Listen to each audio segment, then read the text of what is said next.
di sini saya akan menjelaskan tentang pendapatan nasional lanjutan. Dalam ilmu ekonomi makro, kita tidak bisa hanya melihat kondisi ekonomi dari satu orang, satu perusahaan, atau satu sektor. Untuk mengetahui kesehatan ekonomi suatu negara secara keseluruhan, dibutuhkan ukuran-ukuran agregat total nasional. Perhitungan agregatif digunakan untuk yang pertama, mengukur total output yang dihasilkan suatu negara. Jadi perhitungan agregatif ini membantu mengetahui berapa banyak barang dan jasa yang diproduksi dalam suatu negara selama 1 tahun. Output ini mencakup semua sektor, pertanian, industri jasa, perdagangan, transportasi, dan lain-lain.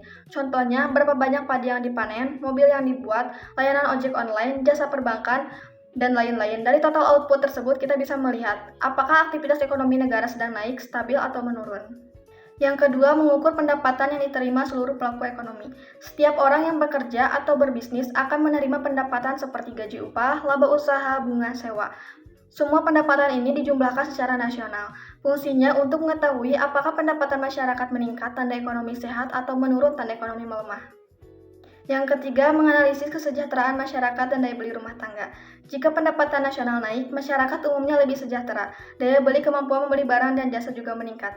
Sebaliknya, jika pendapatan nasional turun, banyak orang kehilangan pekerjaan. Harga-harga bisa naik lebih cepat daripada pendapatan. Kesejahteraan menurun. Perhitungan agregatif membantu pemerintah mengetahui apakah masyarakat mampu memenuhi kebutuhan hidupnya. Yang keempat, menentukan kebijakan ekonomi, pajak, belanja pemerintah, suku bunga, bantuan sosial. Hasil perhitungan agregatif digunakan pemerintah sebagai dasar membuat keputusan penting. Contohnya, jika output nasional turun, pemerintah dapat meningkatkan belanja negara atau memberikan subsidi. Jika pendapatan masyarakat rendah, pajak dapat diturunkan. Jika inflasi tinggi, suku bunga bisa dinaikkan oleh bank sentral. Jika daya beli lemah, pemerintah bisa memberikan bantuan sosial atau bansos. Tujuannya menjaga stabilitas ekonomi dan memberikan kesejahteraan masyarakat. Oke, untuk materi selanjutnya yaitu kita akan membahas tentang beberapa pengertian dasar tentang perhitungan agregatif. Tujuan dari perhitungan output maupun pengeluaran dan ukuran-ukuran agregat lainnya adalah untuk menganalisa dan menentukan kebijaksanaan ekonomi guna memperbaiki atau meningkatkan kemakmuran atau kesejahteraan rakyat. Beberapa pengertian yang harus dipelajari adalah sebagai berikut. Yang pertama, ada produk domestik bruto atau gross product domestik. Produk domestik bruto menghitung hasil produksi suatu perekonomian tanpa memperhatikan siapa pemilik faktor produksi tersebut. Semua faktor produksi yang berlokasi dalam perekonomian tersebut, outputnya diperhitungkan dalam PDB. Akhirnya, PDB kurang memberikan gambaran tentang berapa sebenarnya output yang dihasilkan oleh faktor-faktor produksi milik perekonomian domestik.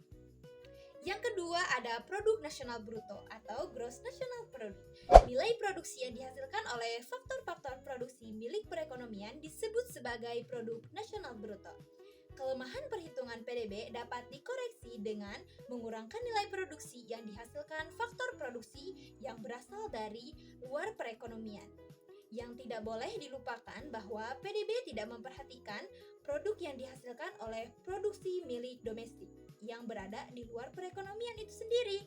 Nilai produksi yang dihasilkan oleh faktor produksi yang berada di luar negeri harus ditambahkan. Angka yang dihasilkan dari penjumlahan dan pengurangan terhadap PDB merupakan produk nasional bruto atau PNB. Yang ketiga ada produk nasional neto atau net nasional product. Untuk memproduksi barang dan jasa dibutuhkan barang modal atau capital goods. Itulah sebabnya sektor perusahaan atau dunia usaha harus melakukan investasi. Tujuan dari investasi tersebut adalah mengganti barang modal yang sudah usang dan menambah stok barang modal yang sudah ada. Dalam perhitungan PDB berdasarkan pengeluaran, yang dimasukkan adalah total pengeluaran investasi bruto. Padahal yang lebih relevan adalah investasi neto, yaitu investasi bruto dikurangi dengan depresiasi. Karena itu, untuk memperoleh gambaran output yang lebih akurat, maka PNB harus dikurangi dengan depresiasi atau angka yang dihasilkan merupakan produk nasional neto. Yang keempat ada pendapatan nasional atau national income. Ketika membahas output nasional dengan metode pendapatan, telah dikatakan bahwa pendapatan nasional merupakan balas jasa atas seluruh faktor produksi yang digunakan.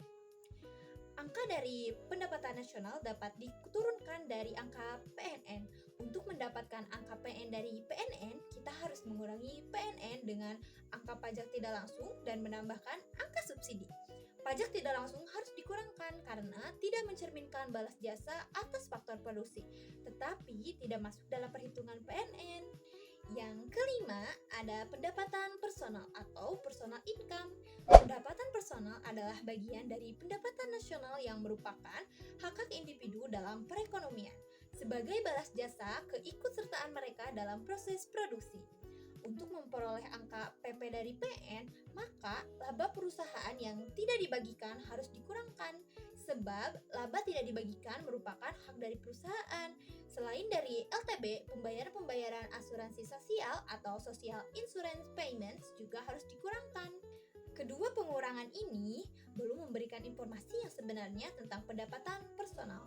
Sebab pendapatan personal bukan saja diterima karena balas jasa atas kesediaan bekerja, ataupun pendapatan non-upah yang diperoleh dari sektor perusahaan, tetapi juga pendapatan bunga yang diterima dari pemerintah dan konsumen.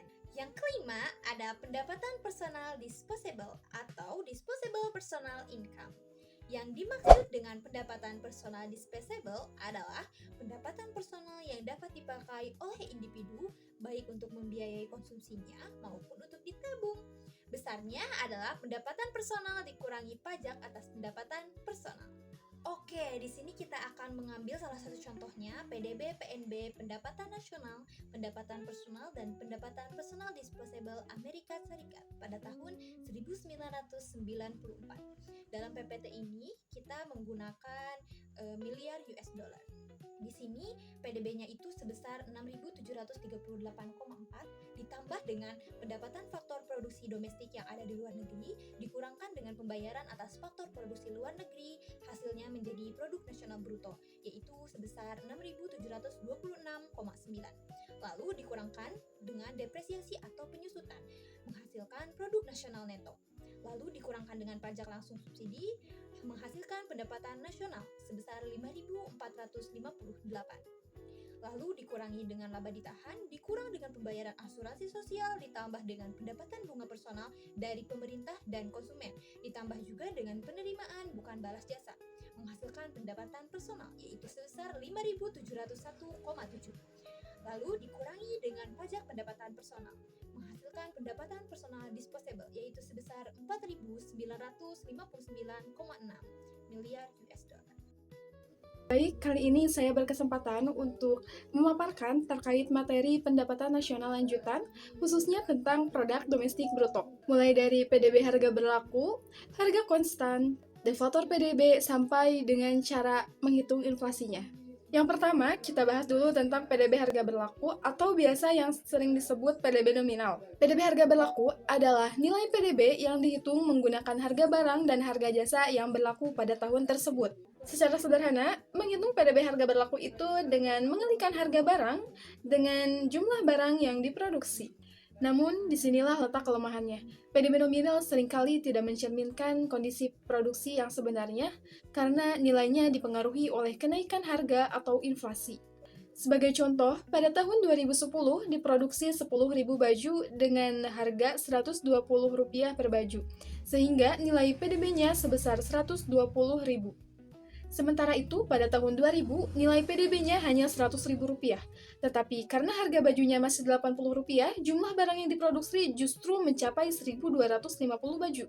Dari contoh ini bisa kita lihat bahwa walaupun nilai PDB tahun 2010 lebih tinggi, jumlah barang yang diproduksi justru lebih sedikit dibandingkan dengan tahun 2000. Artinya, kenaikan PDB tersebut bukan karena peningkatan output, melainkan karena harga barang mengalami kenaikan. Supaya kita tidak salah dalam menilai pertumbuhan ekonomi, maka digunakan PDB harga konstan atau biasa disebut dengan PDB real.